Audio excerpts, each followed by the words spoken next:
আজ আমরা class 12-এর second ইউনিটের ফার্স্ট চ্যাপ্টার তড়িৎ প্রবাহ মাত্রা চ্যাপ্টারের একটা গুরুত্বপূর্ণ টপিক তড়িৎচালক বল পড়ব। তো তোমরা সবাই বাড়িতে ব্যবহৃত এই ব্যাটারি দেখেছো। তো এই ব্যাটারিতে যদি ভালো করে তোমরা দেখো তো ঠিক এখানে একটা মার্কিং করা আছে। হ্যাঁ, ঠিক এখানে দেখতে পাবে যে ব্যাটারি 1.5 ভোল্ট, অর্থাৎ এই ব্যাটারির তড়িৎচালক বল 1.5 ভোল্ট। এর মানে কি সেটা আজকে আমরা পড়ব। তো তুমি যদি এই ব্যাটারিটাকে একটা বর্তনীতে যোগ করো, অর্থাৎ ব্যাটারির একটা প্রান্ত পজিটিভ এবং অপর প্রান্ত নেগেটিভ, যেমন এই প্রান্তটা হচ্ছে পজিটিভ, এই প্রান্তটা হচ্ছে নেগেটিভ।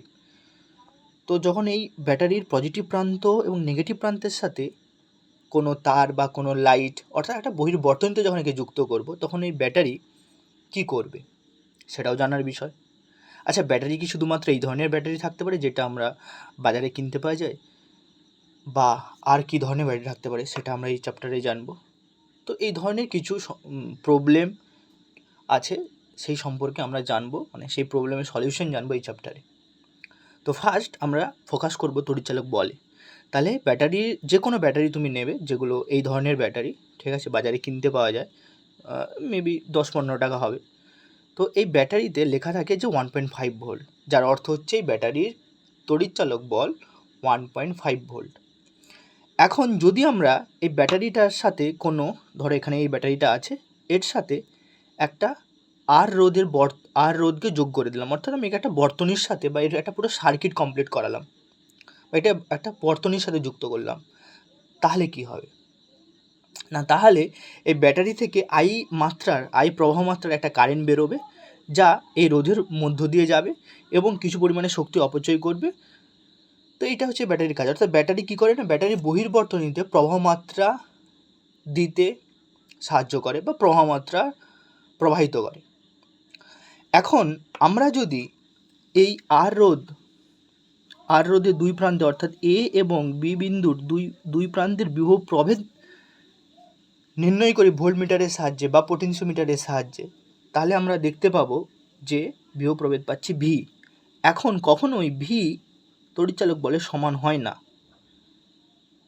কেন হবে না? প্রথম কোশ্চেন হচ্ছে যে কেন হবে না, যেহেতু এই ব্যাটারিতে 1.5 ভোল্ট লেখা আছে, তাহলে তাকে যদি আমি একটা বহির্বর্তনীর সাথে যুক্ত করি, তাহলে বহির্বর্তনীতে আমি সেম পরিমাণে বিভব প্রভেদ পাবো, অর্থাৎ 1.5 ভোল্ট পাবো। কিন্তু পরীক্ষা করে দেখা গেছে, অর্থাৎ ভোল্টমিটার ইয়া পোটেনশিওমিটার নিয়ে আমি দেখতে পেয়েছি যে আমি এই ভি, অর্থাৎ বিভব প্রভেদ দুই প্রান্তের, এই রোধের দুই প্রান্তের বিভব প্রভেদ 1.5 ভোল্ট পাচ্ছি না, এর থেকে কম পাচ্ছি। তার মানে কোথাও না কোথাও কিছু পরিমাণে শক্তি ব্যাটারির অভ্যন্তরে বা এই পুরো সার্কিটে অপচয় হচ্ছে। তাহলে কখনোই আমরা বিভব প্রভেদ আর তড়িৎচালক বলকে এক বলতে পারবো না। তড়িৎচালক বল ব্যাটারির একটা নিজস্ব জিনিস, অর্থাৎ ব্যাটারি কত পরিমাণে শক্তি একটা বহির্বর্তনীতে দিতে পারবে, সে দেবে কি দেবে না আলাদা ব্যাপার, কিন্তু দিতে পারবে, সেইটা জানার জন্য আমরা তড়িৎচালক বল কথাটা ইউজ করি। অর্থাৎ তাহলে তড়িৎচালক বলের সংজ্ঞা জানতে হলে আমরা কিভাবে বলবো, বা তড়িৎচালক বলের সংজ্ঞা বা ডেফিনেশন যদি আমি জানতে চাই বা বলতে চাই, তাহলে আমি কিভাবে বলবো না, সে অর্থে আমরা কি করব না, এই ব্যাটারিটাকে কোনো বহির্বর্তনীতে বা কোনো রোধের সাথে যুক্ত করব না। সিম্পলি আমি বলবো যে কোনো কারণ ব্যাটারি দিয়ে প্রবাহমাত্রা পাওয়া যায়, তো সে অর্থে ব্যাটারিটা তড়িৎ উৎস। তাহলে আমরা কি বলবো না, কোনো তড়িৎ উৎস যখন বহির্বর্তনীতে কোনো প্রবাহ পাঠায় না, অর্থাৎ তাকে আমি বহির্বর্তনীতে যোগ করলাম না, অর্থাৎ বহির্বর্ত যখন খণ্ডিত থাকে সেম জিনিস, তখন উৎসের দুই প্রান্তের বিভব প্রভেদ, অর্থাৎ এই যে প্লাস এবং মাইনাসের যে দুই প্রান্তের বিভব প্রভেদ, অর্থাৎ প্লাস এবং মাইনাস, এই সময় যদি আমি ব্যাটারিটাকে একটা পোটেনশিওমিটার বা ভোল্টমিটারে যোগ করি, তখন আমি এর দুই প্রান্তে যে বিভব প্রভেদ দেখতে পাবো। অর্থাৎ এই বর্তনীতে যোগ না করে যদি আমি এর মধ্যে ভোল্টমিটার বা পোটেনশিওমিটার দেখতে পাই, অর্থাৎ কোনোরকম কোনো কারেন্ট বেরোচ্ছে না এখান থেকে, ব্যাটারি থেকে, সেই মুহূর্তে এর মধ্যে যে বিভব প্রভেদ থাকবে তাকে ওর তড়িৎচালক বল বলবো। আর আমরা তার সাথে এটাও জানলাম যে যখন কোনো ব্যাটারিকে কোনো বর্তনীর সাথে যোগ করব, তখন সেম পরিমাণে শক্তি ওই বর্তনীতে ব্যাটারি পাঠায় না, কিছু পরিমাণে সে অপচয় করে। এবার কেন অপচয় করে, কিভাবে অপচয় করে, সেই জিনিসটা আমরা অন্য একটা টপিকে পড়ব। তো এখন আমরা এটা জানতে যাচ্ছি যে যখন কোনো ব্যাটারি বর্তনীতে যোগ থাকে না, তখন তার দুই প্রান্তের বিভব প্রভেদকে আমরা তড়িৎচালক বল বলছি। এখন একটু আগে আমি বললাম যে এই ব্যাটারি শুধুমাত্র এই ধরনের আমি যে ব্যাটারিটা এখন দেখালাম এরকম ব্যাটারি নাও থাকতে পারে, অনেক ধরনের ব্যাটারি থাকতে পারে। তো ব্যাটারি কয় প্রকারের হতে পারে? তো সেখানে আমি লিখেছি, দেখবে যে ব্যাটারি 3 প্রকারের হয়: প্রাথমিক কোষ, গৌণ কোষ, মানক বা প্রমাণ কোষ। আচ্ছা, তার আগে একটা জিনিস আমি বলে দিই যে এই যে তড়িৎচালক বলের একক কী, এক্ষুনি বললাম যে এখানে 1.5 ভোল্ট লেখা আছে, তো এর ব্যবহারিক একক হচ্ছে ভোল্ট। এছাড়া এর এসআই একক হচ্ছে জুল পার কুলম, অর্থাৎ পার সেকেন্ডে সে কতটা শক্তি অপচয় করছে, সেই জন্য জুল পার কুলম। আরেকটা কোয়েশ্চেন এখানে খুবই ইম্পর্টেন্ট আসে, খুব কনসেপচুয়াল কোয়েশ্চেন, যে তড়িৎচালক বল আসলে কোনো বল নয় কেন? আচ্ছা, বল মানে আমরা ক্লাসিক্যাল মেকানিক্সে জেনে এসেছি যে যেখানে কোনো ত্বরণ থাকবে, ঠিক আছে, অর্থাৎ force is equal to M into A, অর্থাৎ ভর ইন্টু ত্বরণ। কিন্তু এই যে ব্যাটারিতে তড়িৎচালক বল, এ আধানকেও ত্বরণ দেয় না, বা কোনো ত্বরণে এর পার্টিসিপেশন নেই, বা এখান থেকে আমি ত্বরণ জিনিসটাই আনতে পারবো না, অর্থাৎ এ কোনো বলই নয়। দুটো আলাদা আলাদা ভৌত রাশি, তড়িৎচালক বল আর এমনি যে ক্লাসিক্যাল মেকানিক্সের বল, অর্থাৎ force like tension force, spring force or gravitational force, এগুলো পুরো আলাদা একটা টার্ম। তো সেই অর্থে এটা প্রকৃত বল নয়, বা এটা আলাদা একটা ভৌত রাশি, সেই জন্য একে আমরা বল বলবো না। ক্লিয়ার? এখন এই যে তড়িৎ কোষ 3 ধরনের হতে পারে, একটা হচ্ছে প্রাথমিক কোষ, গৌণ কোষ, মানক কোষ বা প্রমাণ কোষ। আচ্ছা, এগুলোর মানে কি? না, প্রাথমিক কোষ হচ্ছে সেই সমস্ত কোষ যাদেরকে আমরা একবারই ইউজ করব। যেমন এই যে ব্যাটারিটা, এই ব্যাটারিটা লাইফ টাইম আছে, অর্থাৎ দেখবে কিছুদিন ইউজ করার পরে ব্যাটারি ফেলে দিতে হয়, এবং অন্য কোনো আমরা আবার নতুন কোনো ব্যাটারি কিনে নিয়ে এসে আমরা আমাদের সার্কিটে লাগাই, ঠিক আছে? তো এই ধরনের ব্যাটারি যারা বা এই ধরনের কোষ যাদেরকে একবার ব্যবহার করা হয়, অর্থাৎ যারা অপ্রত্যাবর্তক, অর্থাৎ বারবার আমরা ইউজ করতে পারি না, সেই ধরনের কোষকে আমরা প্রাথমিক কোষ বলবো। তো প্রাথমিক কোষে কতগুলো উদাহরণ দিলাম, খুবই ইম্পর্ট্যান্ট: ভোল্টীয় কোষ, লেকল্যান্স কোষ, শুষ্ক কোষ, ড্যানিয়েল কোষ। ড্যানিয়েল কোষ মেবি কেমিস্ট্রিতে তোমরা শুনে এসেছো এই নামটা। আচ্ছা, এটা অপ্রত্যাবর্তক কোষ, অর্থাৎ এটাকে একবারই ব্যবহার করতে পারবো, সেকেন্ডবার আমরা ব্যবহার করতে পারবো না। দ্বিতীয় হচ্ছে গৌণ কোষ। গৌণ কোষ উদাহরণ কি? লেড অ্যাসিড সঞ্চয়ক কোষ এবং ক্ষারকীয় কোষ, যেগুলো আমরা বাড়িতে ইনভার্টার রূপে ব্যবহার করি, এগুলো হচ্ছে গৌণ কোষ। অর্থাৎ আমরা যখন কারেন্ট থাকে না তখন আমরা ইনভার্টার চালু করি, কারেন্ট পাই, আবার যখন কারেন্ট চলে আসে তখন ইনভার্টার চার্জ দিই, অর্থাৎ আমরা বারবার ইউজ করি। তো এটা প্রত্যাবর্তক কোষ, অর্থাৎ যে কোষকে আমরা ফেলে দেই না, একবার ইউজ করার পর বারবার তাকে আমরা ইউজ করতে পারি, তাকে আমরা প্রত্যাবর্তক কোষ বলবো। আর মানক কোষ বা প্রমাণ কোষ কি? যাকে ওয়েস্টার্ন বা ক্যাডমিয়াম, এটা বেসিক্যালি এটা ল্যাবরেটরি পারপাসে ইউজ হয়, তো এর উদাহরণটা ইম্পর্টেন্ট, ওয়েস্টার্ন বা ক্যাডমিয়াম কোষ। অর্থাৎ মানক কোষ বা প্রমাণ কোষ মানে যাকে ভিত্তি করে অন্য ধরনের ব্যাটারিকে তুলনা করা যায়, তাই না? যেমন প্রমাণ, অনেক ধরনের টার্ম আছে, মানে কোনো জিনিসকে আমরা বেসিক্যালি তুলনা করতে গেলে প্রমাণ, যেমন 1 মিটারকে ভিত্তি করে আমরা বলতে পারি, মানে প্রত্যেকটা স্কেলে একটা কিছু প্রমাণ জিনিস থাকে। তো দ্যাটস ওয়াই কোষও তেমন একটা কী আছে, মানক কোষ বা প্রমাণ কোষ। যেমন ওয়েস্টার্ন ক্যাডমিয়াম কোষ, এটা গুরুত্বপূর্ণ উদাহরণ, যেটা আমাদেরকে মনে রাখতে হবে। এখন গৌণ কোষ আমরা কি বললাম? যে গৌণ কোষ আমরা বললাম যে গৌণ কোষ এমন কোষ যাকে আমরা বারবার ইউজ করতে পারি, অর্থাৎ কারেন্ট থাকলে তাতে আমরা চার্জ দিই, অর্থাৎ তাতে শক্তি সঞ্চয় করি, আবার যখন কারেন্ট চলে যায় তাতে শক্তি অপচয় হয়, অর্থাৎ আমরা বাড়িতে কারেন্ট পাই। যখনই আমরা গৌণ কোষ টার্মটা নেব বা গৌণ কোষ কথাটা বলবো, তখন আমাকে দুটো জিনিস মাথায় আনতে হবে, সেটা হচ্ছে চার্জিং অ্যান্ড ডিসচার্জিং। অর্থাৎ গৌণ কোষে আমাকে চার্জ করতে হয় ইউজ করার জন্য, আবার যখন আমার প্রয়োজন হবে তখন তাকে ডিসচার্জও করতে হয়, অর্থাৎ তড়িৎক্ষরণ ডিসচার্জিং অ্যান্ড তড়িৎ আহিতকরণ চার্জিং। তাহলে গৌণ কোষ কী করে? না, গৌণ কোষ হচ্ছে সেই সমস্ত কোষ যারা কী করে, মানে একবার কোষটা যদি নিষ্ক্রিয় হয়ে পড়ে, আমি তাতে কারেন্ট পাঠিয়ে, অর্থাৎ প্রবাহমাত্রা পাঠিয়ে তাকে আমি আবার সক্রিয় করে তুলব। অর্থাৎ এখানে লেখা আছে যে গৌণ কোষ কী করে না, তড়িৎ প্রবাহমাত্রা পাঠিয়ে নিষ্ক্রিয় গৌণ কোষকে সক্রিয় করে তোলে। তাহলে যখন আমরা এই সক্রিয় বা নিষ্ক্রিয় ব্যাপারটা আসে, সেখানে আমাকে দুটো জিনিস জানতে হচ্ছে, সেটা হচ্ছে চার্জিং অ্যান্ড ডিসচার্জিং। আচ্ছা, আমি প্রথমে ডিসচার্জিংটা জানি। অর্থাৎ আমরা জানি যে কোনো ব্যাটারিকে যদি কোনো সার্কিটের সাথে যুক্ত করি, তাহলে সেই ব্যাটারি থেকে প্রবাহমাত্রা বেরোতে থাকে। অর্থাৎ এই যে প্রবাহমাত্রা বেরোচ্ছে, অর্থাৎ কিছু পরিমাণে আধান বেরোচ্ছে বা কিছু পরিমাণে শক্তি অপচয় হচ্ছে, তাকে আমরা বলবো তড়িৎক্ষরণ বা ডিসচার্জিং। যখন কোনো গৌণ কোষ বহির্বর্তনীতে তড়িৎ প্রবাহ পাঠায়, অর্থাৎ কোষের রাসায়নিক শক্তি তড়িৎ শক্তিতে রূপান্তরিত, অর্থাৎ এই কোষের মধ্যে কিছু রাসায়নিক শক্তি ছিল সেটা তড়িৎ শক্তিতে রূপান্তরিত হচ্ছে, এই ঘটনাকে আমরা তড়িৎক্ষরণ বা কি নাম দেব,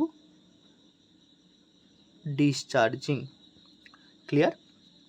এখন তড়িৎ আহিতকরণ বা চার্জিং জিনিসটা কি না, যখন কোনো নিষ্ক্রিয় গৌণ কোষে তড়িৎ প্রবাহ পাঠে, অর্থাৎ যখন কারেন্ট থাকবে না, অর্থাৎ এর সমস্ত শক্তি অপচয় হয়ে গেছে, তো আমি একে পুনরায় এতে আমি চার্জ পাঠিয়ে, আমি ডিসচার্জিংয়ের সময় চার্জ নিচ্ছিলাম আমাদের প্রয়োজনে, এখন আমি একে চার্জ দিচ্ছি কেন, যাতে আমি পুনরায় এর থেকে চার্জ নিতে পারি। তো এই যে চার্জ দেওয়াটাকে একে আমরা চার্জিং বলি, অর্থাৎ এই সময় আমরা কি করছি, এই চার্জিং দেওয়ার সময় অর্থাৎ প্রবাহমাত্রা পাঠানোর সময় আমরা পুনরায় তড়িৎ শক্তি থেকে রাসায়নিক শক্তি পাচ্ছি, পরে এই রাসায়নিক শক্তি ডিসচার্জিংয়ের সময় আবার তড়িৎ শক্তিতে রূপান্তরিত হয়। এখন গৌণকোষ যখন আমরা ডিসক্রাইব করব বা গৌণকোষের যখন বর্ণনা দেব, খুব গুরুত্বপূর্ণ একটা জিনিস হচ্ছে গৌণকোষের সামর্থ্য, যে গৌণকোষের সামর্থ্যটা কী। মাঝে মাঝে কোশ্চেন আসে বা কোশ্চেন বলা হয় যে গৌণকোষের সামর্থ্য 50 অ্যাম্পিয়ার ঘন্টা বলতে কী বোঝো?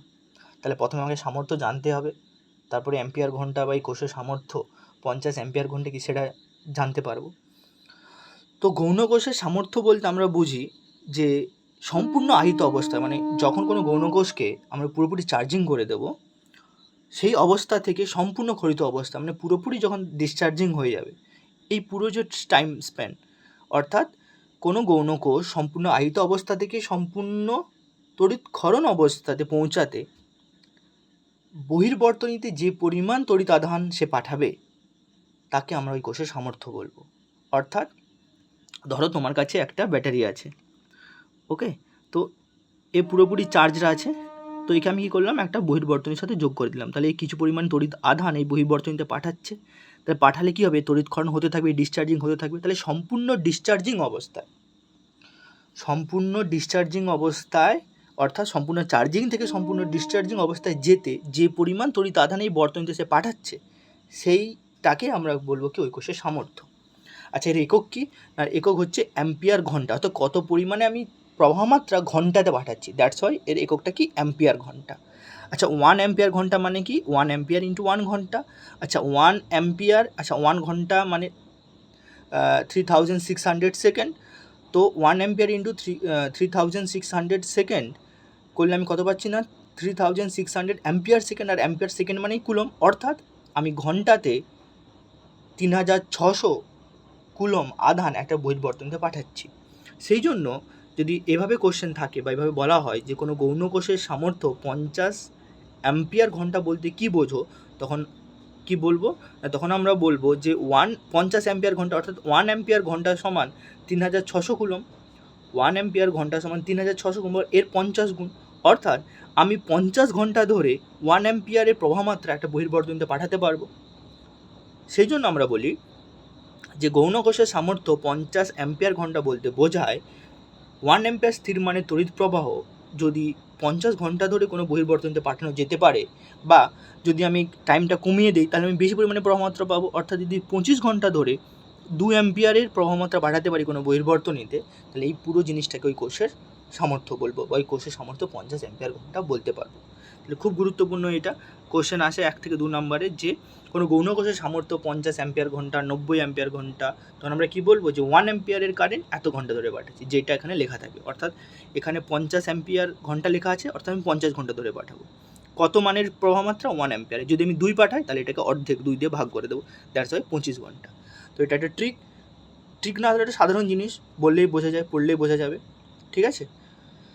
এরপরে গৌণকোষের সামর্থ্য যেমন জানলাম, গৌণকোষের আরেকটা গুরুত্বপূর্ণ টার্ম সেটা হচ্ছে যে গৌণকোষের কর্মদক্ষতা।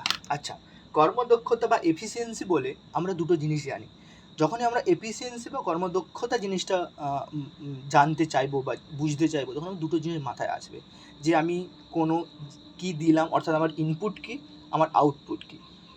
মাঝে মাঝে শুনে থাকবে যে এই ডিপার্টমেন্টের এফিসিয়েন্সি এত, এই ডিপার্টমেন্টের এফিসিয়েন্সি এত, বা ওর এফিসিয়েন্সি এত। যখন আমরা এফিসিয়েন্সি টার্মটা আসে, বা ইঞ্জিনের এফিসিয়েন্সি, ক্লাস 11 আমরা পড়েছি ইঞ্জিনের এফিসিয়েন্সি, হিট ইঞ্জিনের এফিসিয়েন্সি। তো যখনই আমরা এফিসিয়েন্সি কথাটা আসবো, তখন আমরা দুটো জিনিস জানবো, সেটা হচ্ছে যে আউটপুট আমি কি পেলাম ডিভাইডেড বাই কি দিলাম, অর্থাৎ এর যে রেশিওটা এটাকে আমরা এফিসিয়েন্সি বলবো।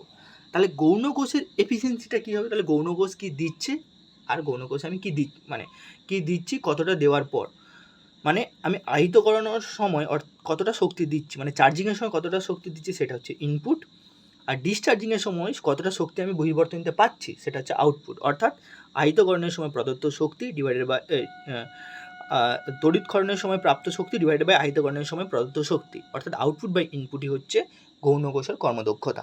তাহলে এই সংখ্যাতে কী বলা আছে দেখো, যে আহিতকরণের সময় কোনো গৌণ কোষকে যে পরিমাণ বাহ্যিক শক্তি সরবরাহ করা হয় বিভিন্ন কারণে শক্তির বললাম, এর আগেই বললাম, ফার্স্টে আমি বললাম যে কখনও ব্যাটারিতে যেই ভোল্টেজ লেখা থাকে বা যেই তড়িৎচালক বল লেখা থাকে সেটা বহির্বর্তনীতে আসে না, কিছু অপচয় হয় তারের রোধের জন্য বা অন্যান্য কারণে অপচয় হয় বা কোষের অভ্যন্তরীণ শক্তির জন্য অপচয় হয়। তো বিভিন্ন কারণে শক্তির অপচয়ের জন্য তড়িৎক্ষরণের সময় কোষটি থেকে ততখানি তড়িৎ শক্তি পাওয়া যায় না। প্রদত্ত শক্তির যত অংশ কোষ থেকে পাওয়া যায়, অর্থাৎ আমি কতটা পাচ্ছি আউটপুট, তাকে কোষটির কর্মদক্ষতা বলা, অর্থাৎ আউটপুট বা ইনপুট হচ্ছে এই কোষটির কর্মদক্ষতা। তাহলে কর্মদক্ষতা শক্তি তো আমরা জানি না যে একটা কোষ কতটা শক্তি দেয়, আমরা তার বলটা জানি, তড়িৎচালক বল অর্থাৎ ভোল্টেজটা জানি।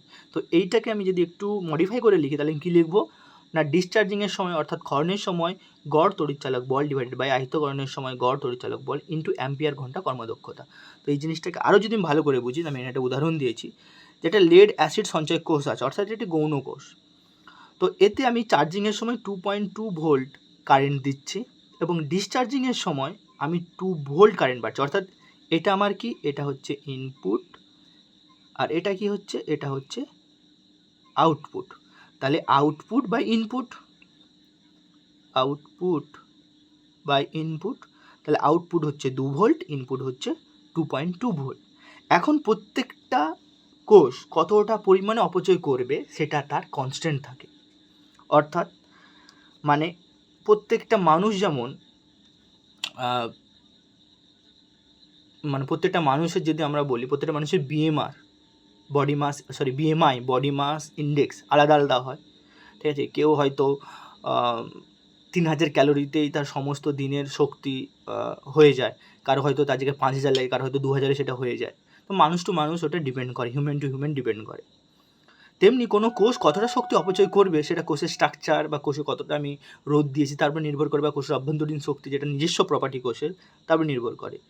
অর্থাৎ আমি আউটপুট পাচ্ছি, ইনপুট পাচ্ছি এবং তার সঙ্গে আমি অ্যাম্পিয়ার ঘন্টা কর্মদক্ষতা, মানে সে কতটা তার অ্যাম্পিয়ার ঘন্টা কর্মদক্ষতা সেটা কনস্ট্যান্ট থাকে, যেটা আমি 0.9 লেড অ্যাসিড সঞ্চয় কোষের ক্ষেত্রে বলে দেওয়া থাকবে কোশ্চেনে যে এর অ্যাম্পিয়ার ঘন্টা কর্মদক্ষতা 0.9।